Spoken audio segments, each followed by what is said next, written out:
Thank you, thank you.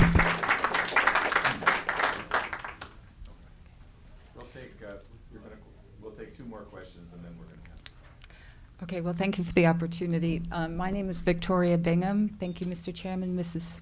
LaRouche, and Senator. My background is a little bit different from what I've heard here, and therefore I decided to ask you this question. I'm military. Prior service came to the Washington, D.C. on active duty in '94. I've served in intelligence, in psychological operations. I'm a Russian linguist. And what it has given me is a unique perspective when I cast my attention to the things going on. It's very easy, and I'm sure it's quite very easy for anyone who's been in the military, to look, for example, at Syria and know that what is being said and what's being done are two different things. I'm ashamed of my government that the express intention to eradicate ISIS, for example, has instead been met with a great deal of hypocrisy. Instead of cooperating with a genuine effort on the part of the Russian president, we've refused to help him, much like a petulant child. Well, you're going to do such a good job, I don't want to have anything to do with it, and make you look better than we are, is what it looks like. Anyone can see the convoys of vehicles and understand that with all of our geosynchronistic satellites that can tell you the color of your contact lenses, there's no reason why they can't find these convoys and arms depots and on and on and on. I guess you don't have to be in the military to understand that it's a blatant lie, and it's an embarrassment to the American people. It's an insult to our intelligence. But my question is this.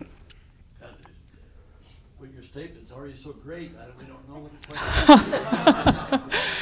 The thing is, it's really frustrating to be someone in my position as a Christian and trying to wake up my Christian cohorts and an American citizen and a military prior service, 16 years. It's astonishing the level of refusal to acknowledge obvious facts. And then, of course, I admire what President Putin is accomplishing. I admired him already last year when he stepped in diplomatically and stopped the United States from using our usual answer for every problem, the hammer and the nail thing, ours being bombs. And he introduced a diplomatic solution in Syria, and it worked. And then, of course, he became in our crosshairs. And the point now, though, is how to speak to my peers, how to address the military people that I know, and I'm in circles and groups and forums, without coming across as a traitor, for one thing, someone who's I've been called a Putin lover and all these sorts of silly things. It needs to be addressed, and I'm hearing so much wisdom in this room. If you could talk a little bit from the military standpoint, how to wake up. I don't know whether to tell some of my peers to get out of the military or stay in and do something that they can and try to keep a hat on what their intentions are. Well, first off, I wouldn't motivate people to get out of the military. It gets horrible. All you got to do is go back to what happened to Chelsea Manning. And here's a young man who's 22 years old, and he saw what was going across his desk, which was that variance from what the political and military leadership were saying. And so they crucified him. He got 35 years. And the fact that Snowden is forced offshore, and I hope he doesn't come back until he's got an agreement. He shouldn't serve a day in jail. He should come back and get the Freedom Medal, as far as I'm concerned. Yes. And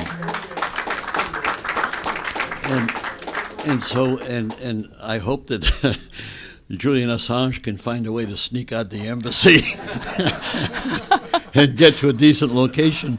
But I've had some scenarios in my own mind that I would like to go help. But all I can say to you is there's an organization headed up. Have you heard of Code Pink?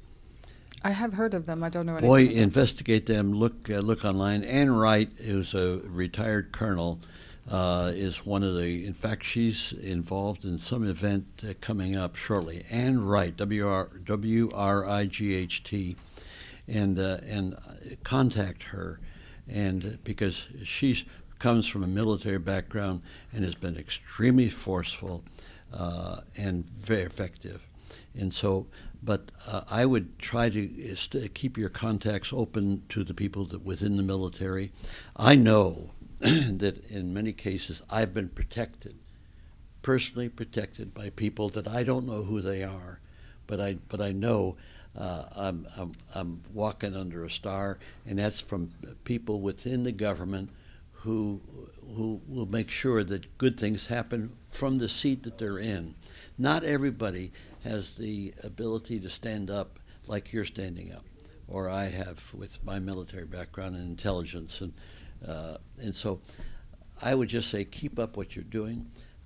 This organization, if you want to move in with the LaRouche group, I recommend that. But Code Pink is particularly focused on the military aspects of it. I don't know if you noticed they were the ones that organized the flotilla to go into Palestine by sea. Well, that's probably where I've heard of them. Yes, and of course, Media Benjamin, who ran for governor in California without success, but go look at Code Pink, because they are focusing on the military aspects of things. If the economic aspect of things, which is what the LaRouche organization is focusing on, is the solution. One is to be able to combat, the other is to solve the problem. I am involved with LaRouche, and I already have the book.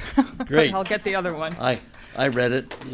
Good. Thank you very much. And I just want to applaud your courage, Oh, because you've got a lot at stake in this regard. Thank you. I just would like to add one little thing on this drone revelations, that there were now a second whistleblower who published in the Intercept website the drone killing. And this is a big scandal because, this is called by Amnesty International, by ACLU and other organizations a war crime, and that's what it is.